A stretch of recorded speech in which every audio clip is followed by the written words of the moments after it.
Good morning, welcome to today's video. I have a bunch of clips I've just had saved up on my computer, just random car stuff. So what I'm gonna do is I'm gonna put them all together. It's gonna be really weird and funny.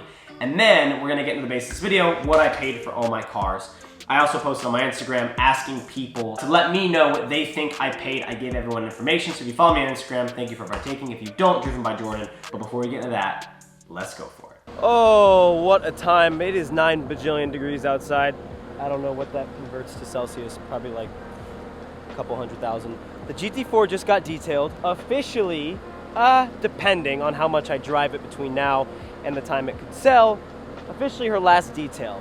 Unless when it goes out to a new owner, I detail it. If it's dirty, we'll see. But here she is in all her glory. I'm only gonna be telling you guys this and you guys only. If there's anyone out there that either them, their parents, their friend, anyone they know has any interest in this car, it is gonna be going up for auction on PCAR officially. I don't wanna put that everywhere on the internet. If you guys are fans of mine, don't go on there and comment stupid stuff. Let the comment section be the comment section. It's really important on auction sites, and we're gonna see if we could break a record with this car. Look how pretty she looks. One of my favorite cars I've ever owned. Oh, so sad to see it go.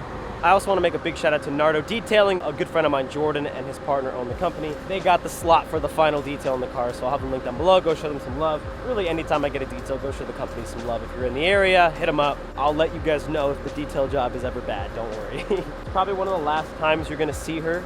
She's gonna go up for auction this week on PCAR. When you guys are seeing this, it might even be up on there. Check my socials, I'll let you guys know. We'll see what the current market wants from her, and my arm hurts, so I'm gonna get back in the car and we'll continue the vlog. Oh, look at how clean she is on the inside. You know, we got that diamond stitched custom seat cleaning.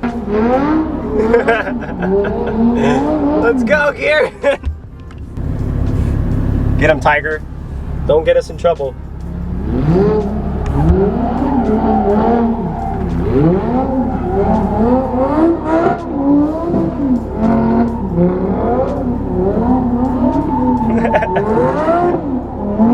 His car is so loud. I've been requested for a very, very long time, and I've told you guys I was gonna make this video one day, discluding one car, obviously this current car.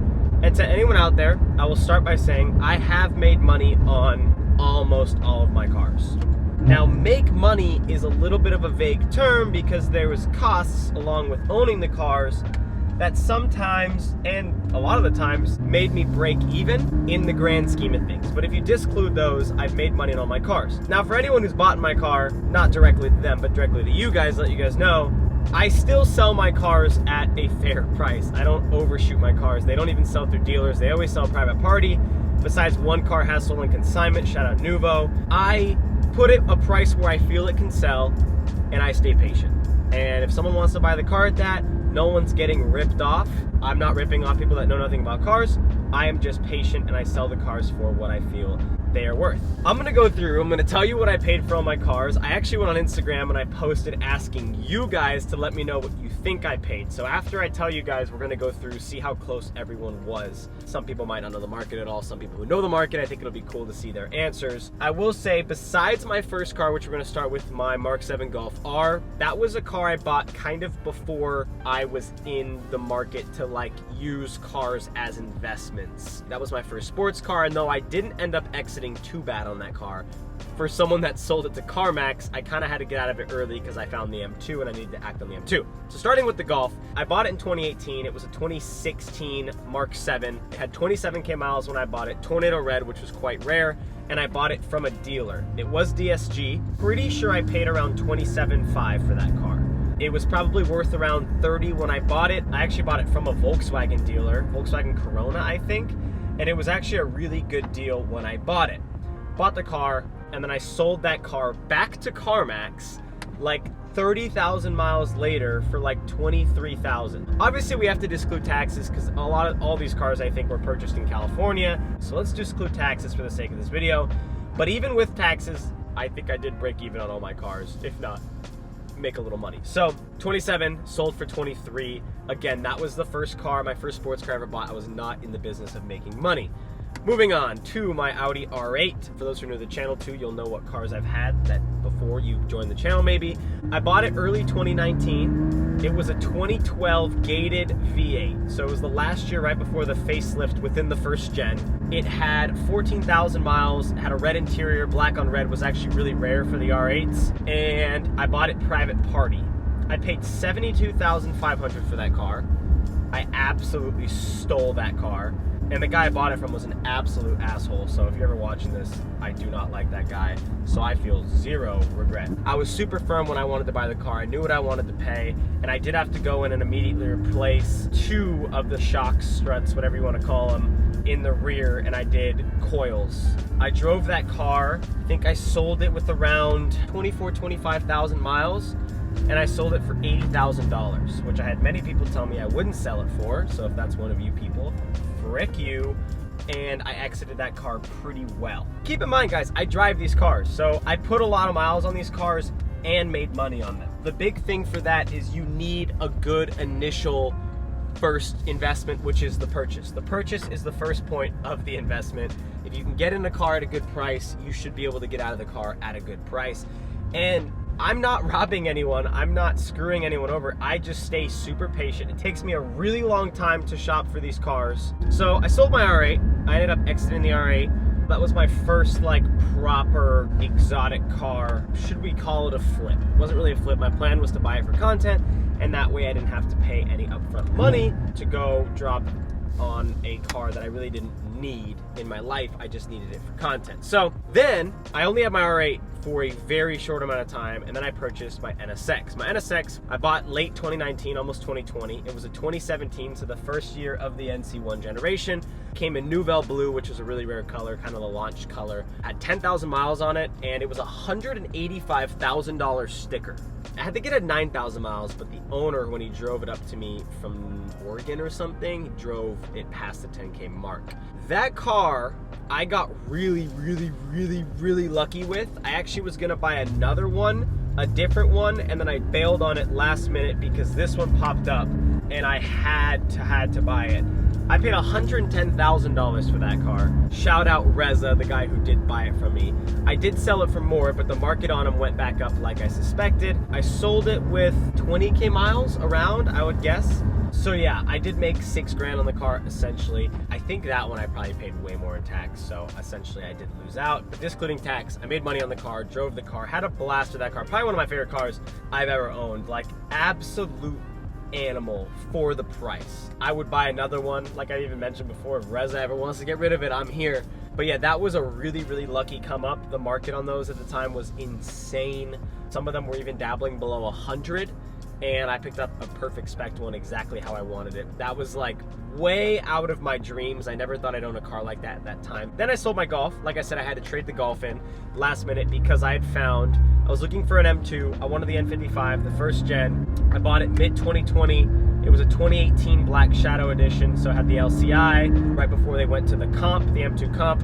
Had 14,000 miles. I bought this at a BMW dealer, $44,000. The car was probably worth 50 grand at the time, and nothing on the listing said anything about being a Black Shadow edition. The Black Shadow edition is black paint. You get little M Performance bits here and there, and the big thing is you get the CS style wheel. You get those wheels, and those were already a $4,000, $5,000 option from BMW. And the Black Shadow was a limited edition, 100 and some cars, maybe 150 cars or something. And so when I found that car, it had, like I said, 14K miles at a dealer, was easily worth 50 grand. I got rid of the Golf R so fast, and I went and picked that car up, drove all the way to San Francisco, and I still to this day think they had no idea it was a Black Shadow edition. Nothing in their description had mentioned it, and the price didn't even match. I remember for a little while it went through my head, I was thinking, what if someone had just put on all the parts to make it look like a Black Shadow edition on an already black M2? Well, the irony in that, if someone actually did do that, sure, there's the limited edition aspect. All of the parts included in the Black Shadow Edition package cost more if you were to buy them outside of the package. The Black Shadow Edition package costs like $4,000, and the wheels themselves cost more than the entire package. So even if someone did do that, they'd be stupid. I kind of knew that wasn't the case, and I finally was able to look up the fact, get the window sticker, and it did in fact have the package. I will tell you the specifications of this vehicle, but I will not tell you what I paid. I will tell you guys what I paid after the car has sold. But for today's video's sake, I'm gonna say I paid $180,000 for this car. So anyone who buys it, you just know you're getting a really good deal.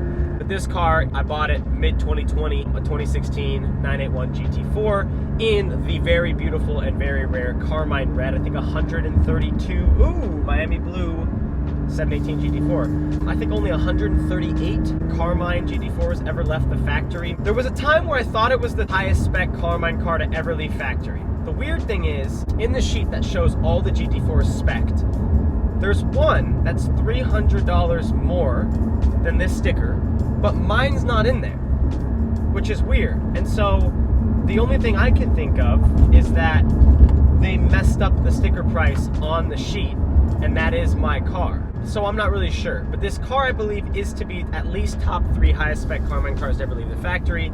Had 121,500 sticker, full PPF, which is huge on a car with special paint. So if this was a PTS car, I probably wouldn't have bought a PTS car without a full PPF. So this being in the rare color Carmine, that helps value a ton, and it was a private party sale. I did get a really good deal on the car. Again, I waste so much of my own time to find these deals. If anyone ever thinks that it's unfair that I sell the car for more, I probably waste more time than the money I save anyway initially. It's just worth my time. So I will tell you guys what I did buy this car for in a future video after it sells. It should be selling very, very soon, so expect this car to move on. And the replacement for this car, I have no idea what it's gonna be, but I might not be buying it for a little while just because the market is so heavy right now. So that is what I paid for all my cars. I wanted to make this video for you guys. Shout out to everyone who purchased my cars and are enjoying them. The good news is no matter what you paid for all my cars, they are all worth more than you bought them for right now. So if you think you got a bad deal, you did not. Unless you don't sell your car right now, then you might be screwed. Now we're gonna go back, we're gonna check what people thought I bought all my cars for and see if anyone got close, if people super highballed or lowballed, or maybe no one even got close. It is time we hop on here, and I'm gonna look through your guys' answers on what you guys think I paid for my car. Starting with my Golf, which I told you guys I paid $27,000, okay? Cody says 8. Yeah, I mean, I paid 8. Like 8 Ethereum would be like 20 grand, so you're not far off. I paid 8 of something for sure, you know? 8 pesos? No, I don't think that's like a cent or something. $42, that one's a little far off. 26,000, Derek Weathers. You're close, my friend. And then 39,000. So we kind of got a little abyss of everything. This is the R8, which I paid 72.5. We've got 80,000. That's what I sold it for, so you're a little far off. 8 again from Cody. 8 Bitcoin at the peak of its crash, maybe. 108. That's cool. Or 92,000, that is steep. At the time, you probably could have picked up a V10 for 92,000. This is the NSX. I told you guys I paid 110. Cody says 8. 8 Bitcoin right now. No, it's still way more. Not even close. 135K, 121, 135. 235Ks. Now we've got the M2 last but not least. Actually, I'll mention some of the answers people put for the GT4. Cody again thinks 8, okay. 52K, almost 10,000 off, and that's from a man who has an F87. 64, very off. 54, another guy, 2 M2 owners, 54, 52. Y'all are off. Sapphire, you're off by $10,000. And then Ethan says 51,000. Ethan is actually the closest, guys. And then the GT4, 115,000, 101, 8 again from Cody. A lot of money, more than I have. A lot of money depends on who. To Floyd Mayweather, he's made that in like one punch. So you know what I mean? More than I can afford, pal. Okay. Some of you guys weren't terribly far off. Some of you guys, your jokes were good. Those were very far off. Depending, I mean, you didn't have any source of measurement, so maybe I'm off. Thank you guys so much for watching. That's gonna wrap up today's video. I'm gonna have another active vlog for you guys. Like I said, Keelan, filmer, editor's been on vacation, and I've been really busy with a lot of stuff. My personal life and my main channel, so don't worry, I have stuff coming. I'm trying to figure out if I'm gonna get to Car Week. My GT4 should be selling, so just like a lot of things. Don't worry, we're gonna be back on track soon. Thank you to whoever's sticking around, and subscribe. Bye.